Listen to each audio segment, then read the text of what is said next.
Welcome to Infinity Capital, everyone. This is Raj. So, today we are going to talk about endurance technologies.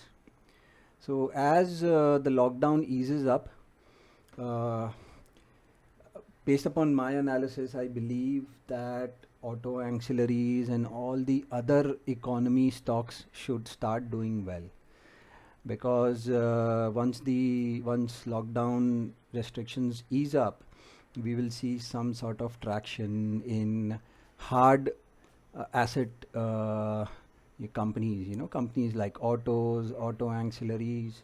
And I think it's much better to play the auto ancillary game because, autos are very big names. They are, large caps, very high market cap, and it takes a lot of money to move these stocks. Whereas, the small auto ancillary companies, it's easier, a little bit of buying can propel the stock higher. So that is something that one needs to take note of. So we are going to talk about Endurance Technologies. Endurance Technologies, this company was started by Anurag Jain. Okay, and they used to earlier service only Bajaj Auto.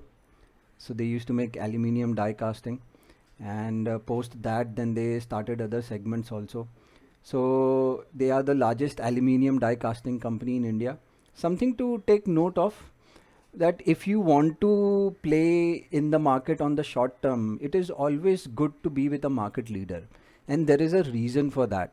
See, nobody knows when the correction will come. So whenever there is a correction, market leaders will hold their ground, and the other ones will, will start correcting. So if you see a 10% correction in Nifty, and mid cap would probably correct by 15%, small cap by 20%.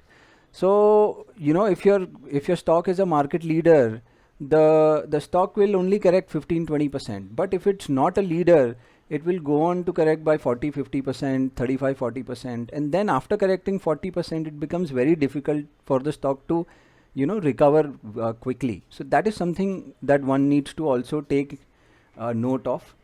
So Endurance Technologies, they have 27 manufacturing facilities. 17 are in India, 7 in Italy. They have facilities around the world as well. So 71% of the revenue comes from India. The rest comes from 20 Europe. So a good mix. Uh, Die casting business generates 56% of the revenue. Suspensions generate 26% of the revenue. Braking systems generate 7%, and aftermarket services contribute 4%. So basically, the biggest business is the die casting business, something that one needs to be well aware of. So they did a series of acquisitions as well. Okay, I mean, if you'd like to do a long-term investment in this company, you could go on and read up more about it. They have a test track facility, so this bodes well. So these companies would come in, and they would test their products over there, and that in turn would enhance their relationship with their clients as well. So plus, see, they have forayed into aluminium forging business. So they make aluminium die cast. So they've done a backward integration. So this basically lowers the cost, of the raw material. So this is what the company is all about. We'll just glance through the, so these are the products that they make. Die cast, see, passenger vehicle clutch housing. Then they make suspensions for two-wheelers. So two-wheelers will bounce back quickly because it's a cheaper product, and with a good monsoon, and if we have a good monsoon, we'll see that there is more money in the hands of rural farmers, and they will go out and spend on either tractors, two-wheelers, three-wheelers. So this segment should pick up very quickly. So they make these two-wheeler plates, two-wheeler paper friction plates, braking systems. They make disc brakes and all of that. So my bet is that this section should pick up very quickly.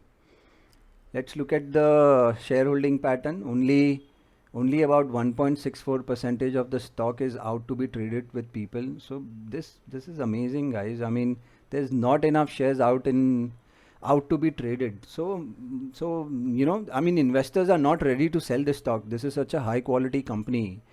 So one should be buying this stock at every dip. That's my understanding. They generated 600 crores of cash flow from operations. Very good. They've trimmed down their borrowings, so that's come down by 50%. They have around 444 crores of investments. If you look at the fixed assets have grown from 1600 crores to around 2600 crores. So this has happened because of the acquisitions that they've done. That has also increased. Uh, this has also increased their. Uh, um, just a moment, guys. So basically, their depreciation has also increased. Yes. So something to take note of. And on the balance sheet front, if you will see, they have around 500 crores of cash on the book. So very strong balance sheet. Let's look at the profit and loss segment. So the sales are pretty much flat since the past 4 years. However, they have maintained their margins. So this goes to show that they have good pricing power on their product. Okay. And so depreciation, something that I was talking about earlier, the depreciation has gone up by 30% or so. So once these new acquisitions start to kick in, they start to add to the profitability of the company, we will see a very quick rise in sales and profits in this company. So currently this company is stuck within this 520 crore profit range. However, once all the acquisitions are in full force and once the sales start coming in, we will see a very quick rise in the profits in this company. Overall, if you see, last year they did 566 crores of profits. This year they've done 520 crores. So very good, considering the fact that we had a lockdown last year, COVID. This year we had a lockdown for a couple of months, second wave. I think taking all that into consideration, this company is doing extremely, extremely well, and this should be the first choice in the auto ancillary segment. March results are fantastic. The profits have doubled. So let's look at the PE. The median PE is 37. This dotted line, the gray dotted line, stock is trading at 42, 43 PE. It's trading at decent valuations. So it's a good. I mean, overall the numbers look great, and it's an amazing investment opportunity at these prices. So what is the trade here? Basically, if you'll see, this stock was consolidating in this range. It was consolidating in this 15% price range since Jan. Okay, and it has broken out from this range. It has broken out and now it is trading here. So on the moving averages side, 50-day has started moving upwards. The 200-day is also trending upwards, so that is a good sign. So what's the trade here? So I have been accumulating this stock in this range. This is the range that I have been accumulating this stock in. This stock doesn't see very volatile gyrations. So it is easier to buy this. Okay. And so what are we looking at? Currently, from a trade perspective, if you'll see, this is the top. The white dotted line is the top. And, the stock is trying to break out of this range. So once the stock momentum picks up, there is barely any, stock out to be traded with public.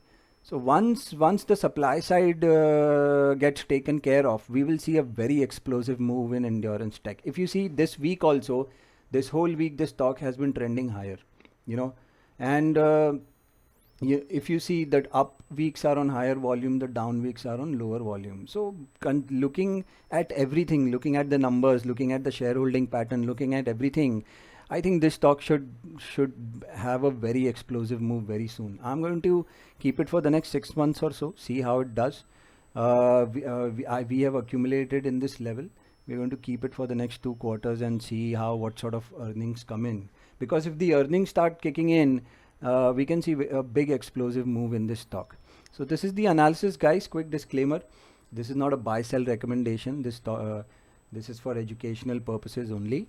So please consult your financial advisor before buying or selling any shares. Thanks a lot, guys.